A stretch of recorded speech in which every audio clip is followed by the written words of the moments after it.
Sodom and Gomorrah were two legendary biblical cities destroyed by God for their wickedness.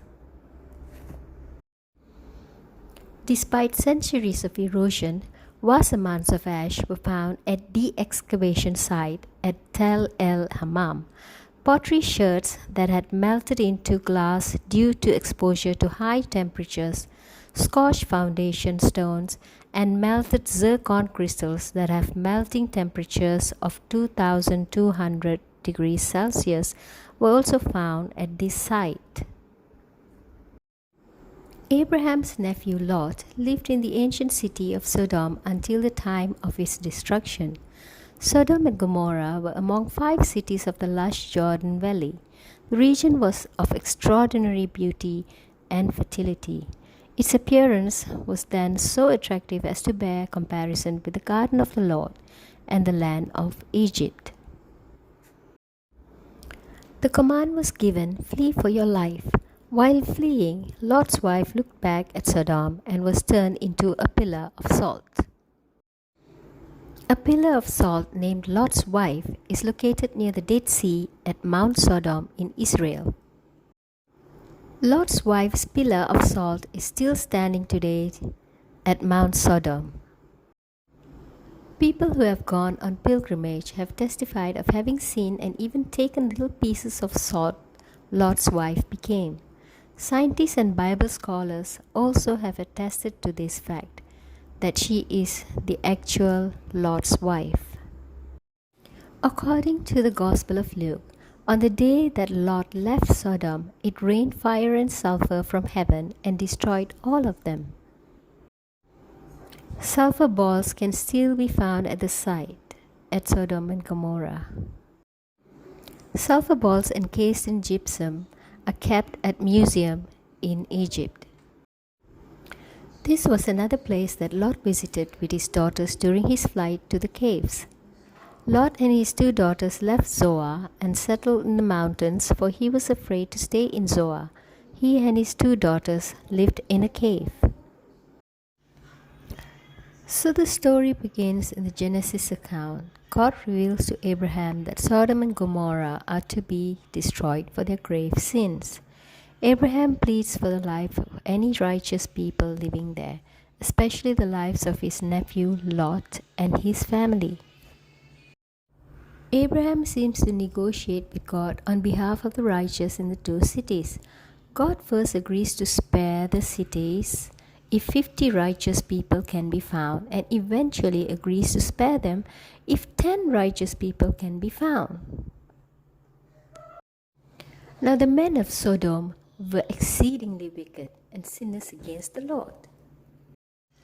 And the Lord said, "The outcry of Sodom and Gomorrah is indeed great, and their sin is exceedingly grave. I will go down now and see if they have done entirely according to its outcry, which has come to me, and if not, I will know." The 2 angels arrived at Sodom in the evening, and Lot was sitting in the gateway of the city. When he saw them, he got up to meet them and bowed down with his face to the ground. "My lords," he said, "please turn aside to your servant's house. You can wash your feet and spend the night and then go on your way early in the morning." "No," they answered, "we will spend the night in the square." But he insisted so strongly that they did go with him and entered his house.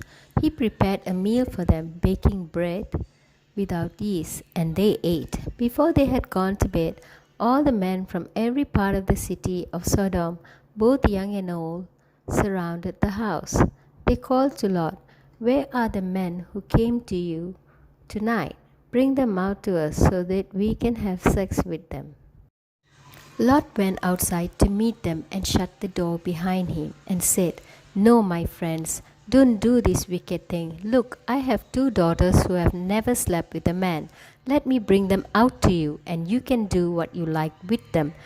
But don't do anything to these men, for they have come under the protection of my roof." "Get out of our way," they replied. "This fellow came here as a foreigner, and now he wants to play the judge. We'll treat you worse than them." They kept bringing pressure on Lot. and moved forward to break down the door. But the man inside reached out and pulled Lot back into the house and shut the door. Then they struck the men who were at the door of the house, young and old, with blindness, so they could not find the door. The two men said to Lot, "Do you have anyone else here, sons-in-law, sons or daughters, or anyone else in the city who belongs to you? Get them out of here, because we are going to destroy this place. The outcry to the Lord against his people is so great that he has sent us to destroy it." So Lot went out and spoke to his sons-in-law, who were pledged to marry his daughters. He said, "Hurry and get out of this place, because the Lord is about to destroy the city." But his sons-in-law thought he was joking.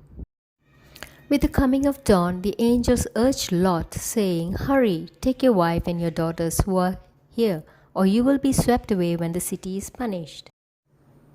When he hesitated, the man grasped his hand and the hands of his wife and of his daughters and led them safely out of the city. For the Lord was merciful to them. As soon as they had brought them out, one of them said, "Flee for your lives. Don't look back. Don't stop anywhere in the plain. Flee to the mountains, or you will be swept away."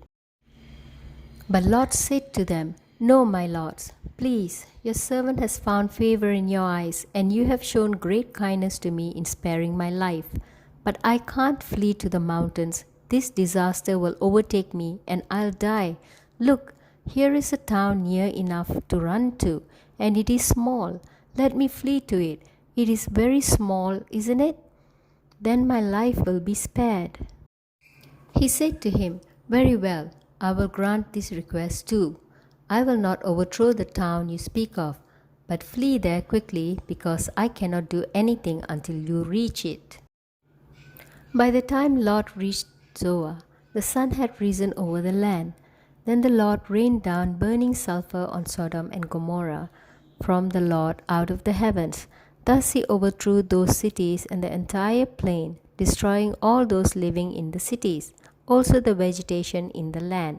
But Lot's wife looked back, and she became a pillar of salt. Early the next morning, Abraham got up and returned to the place where he had stood before the Lord. He looked down toward Sodom and Gomorrah, toward all the land of the plain. He saw dense smoke rising from the land, like smoke from a furnace. Lot and his two daughters left Zoar and settled in the mountains, for he was afraid to stay in Zoar. He and his two daughters lived in a cave.